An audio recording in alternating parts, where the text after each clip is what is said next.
John's gospel has that line that we've been kind of focusing on these last few weeks. It was not you who chose me, it was I who chose you. And I've been sticking with that because I remind myself of that from time to time. We sometimes go through our faith or through our life thinking that we have to pursue God, that we have to go after God, that we have to choose Him. And yet there's Jesus looking right at His own disciples and saying, no, no, no, no, no. I chose you. I called you. I picked you to be my disciple. I asked you to follow me. And He said that to you as well. And so make no mistake, as we've been unraveling this and as we've been seeing, as Jesus collects up the disciples around Him and He starts to form them and help them, He's also sending them out with a message. And He's sending them out with power. Because He sent them out, if you remember, to go heal sicknesses and diseases. And so now as we're bringing this all together, I was thinking of a situation that had happened. There was a man who had been very successful. He had made huge amounts of money on Wall Street. He had done such a great thing, and he just day after day just making another deal and doing what he needed to do and all of these great things until that one day when his own personal life was collapsing.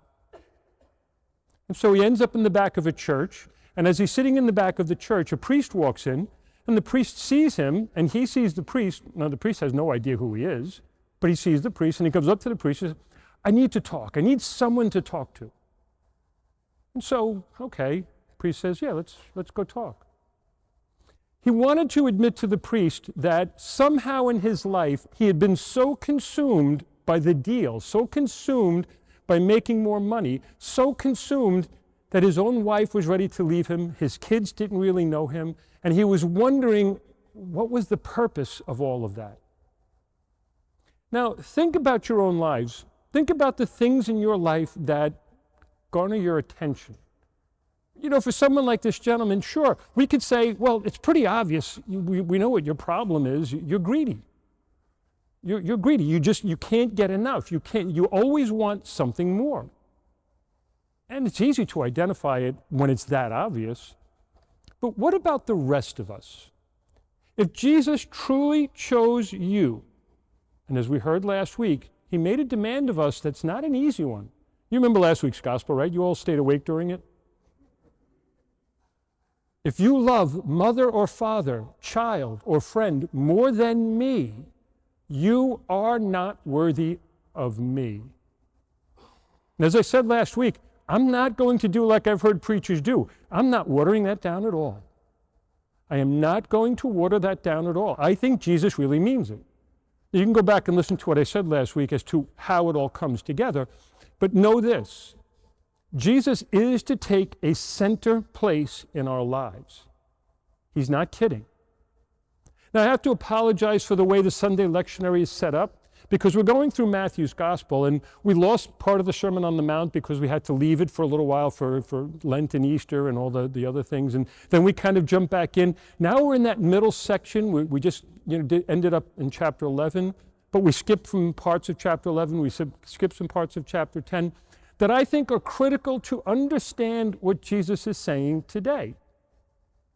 Doesn't it sound like Jesus just said, I'm going to be like, I'm going to be that drug that you can take and everything will be okay. Everything's going to be fine. No, you take my yoke and everything will be just nice. But that's not what He said. Again, if we just take it in isolation, we miss what He's talking about. Jesus, in the preceding passages, is saying persecutions are coming. You will be hailed into courts. You will be persecuted. You will be hurt. You will be beaten. You will be flogged. Does that sound like He's giving us some sort of a panacea of this easy life? What is it that He really is talking about here? I chose you. I need you. I want you. I love you.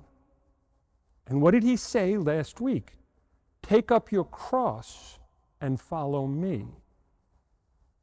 How do we get those gaps in our own spiritual lives where we miss that, Jesus said this just last week, take up your cross and take my burden upon you.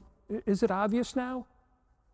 He's not talking about relieving us of all the pressures of life. He's not talking about relieving us of all the things. It's not a fleshly thing. St. Paul is right on target in this week's section of Romans.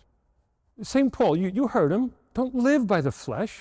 Live by the Spirit. If you live in the flesh, you will be bound by the flesh. It will not save you. You cannot enter the kingdom if you're wrapped up in the flesh. Now, when he says flesh, he doesn't just mean the deadly sin of lust. He doesn't mean the deadly sin of gluttony. He's talking about all 7 deadly sins. And it's the 7 deadly sins that bind us to the worldly, to the fleshly. It's the 7 deadly sins. When you think about them, pride, anger, greed, gluttony, lust, envy, sloth. I got all 7. But think about them. What are they all? When you look at them at their roots, these are things that are worldly, fleshly things that bind us, that captivate people. That poor guy was caught up in greed. And he couldn't get enough. It's got to be the next deal, after the next deal, the next big paycheck. I'll just get one. I'll get a bigger house. We'll have 2 houses. We'll have 3 houses. And I've met so many people in that category that are just not happy. They're just consumed. And you can even see when you're having a conversation with them sometimes, they're already thinking about where they're going and what they're going to do next. And that is not a follower of Jesus. It's not.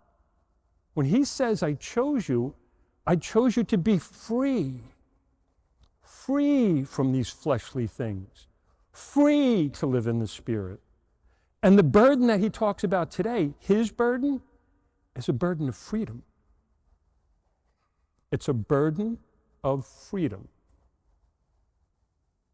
I don't know how often we spend time praying about this. Jesus came to deliver us. We always get it wrong. We're like, why did Jesus come? Oh, Jesus came to be a nice guy. No. Jesus came to teach us how to be nice people. No. Jesus came to teach us about love. Sort of. Jesus came to get us into the kingdom.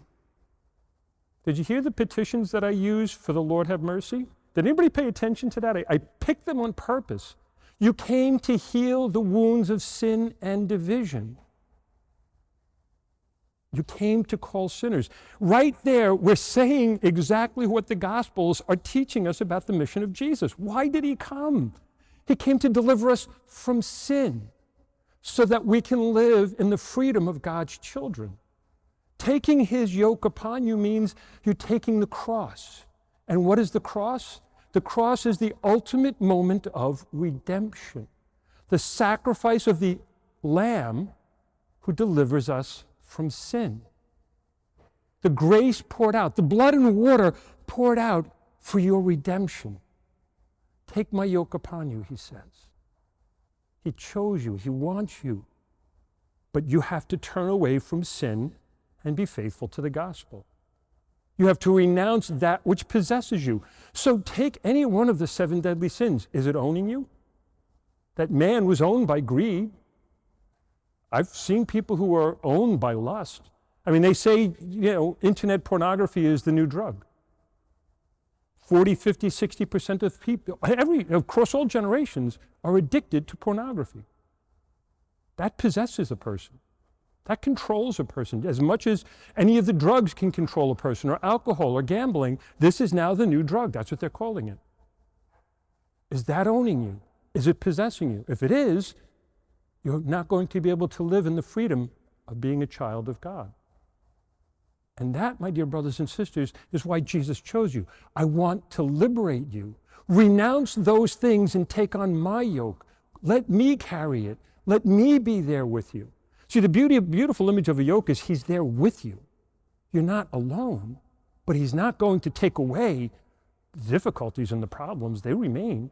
But if we can get out from under the burden, and what burden does he talk about? The burden of sin. We can then be true disciples of Jesus Christ. He's asking you, he chose you. What does he need you to start doing? Taking on that burden, but he wants you to go forth and perform miracles. He sent his disciples out. He wasn't kidding.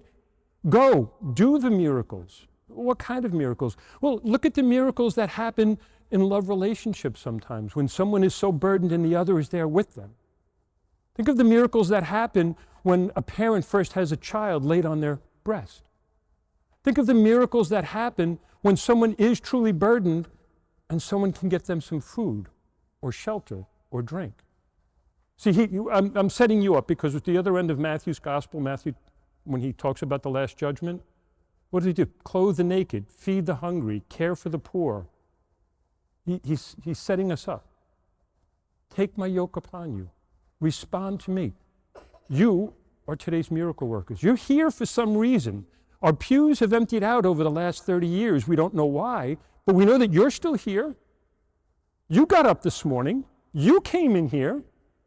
That's your soul saying, I know I got to go further. I got to try harder. I got to do more. And so, my dear brothers and sisters, here's your chance. Take the yoke upon you. Lay the burden of sin at the foot of the cross. Get to confession if it's been a while. Go to confession frequently. Don't keep waiting. Don't keep putting it off. That's when the blood and water poured out is effective, because then the sins are removed and the culpability of those sins is taken away. And then, you know what it is? Like whatever I tell somebody, if you ever told a lie and you worry all day long about someone finding out that you told a lie, that all you do is worry about getting caught in your lie. And once you do get caught, you almost feel like, wow, I'm glad that's over. You know what I'm talking about? We do that. That's what sin does.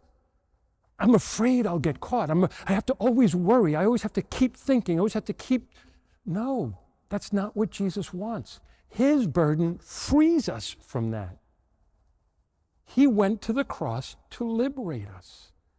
He chose you to be his child and to live in the joy and the freedom of a child of God. So let's rid ourselves of the burden that actually weighs us down, the one that we can't do anything without him, that burden of sin. Let's get rid of it. Let's cast it off. He chose you. Then, once it's cast off, the miracles, they'll start happening. People estranged from God will come back to God. People who are burdened with addictions will be freed from their addictions. People who are weighed down by any of the deadly sins can then be freed because you go forth and share the goodness of Jesus Christ. The grace that you receive, go share with others. Can we work on that? Dear brothers and sisters, here's the opportunity. Let's take it. God chose you. He wants you. He needs you. He asks you. And he offers you. So take what he's offering and parlay it as he has asked you to do, by being free, by being a child of God, by being one who will perform miracles in his name. God chose you and he loves you. Amen.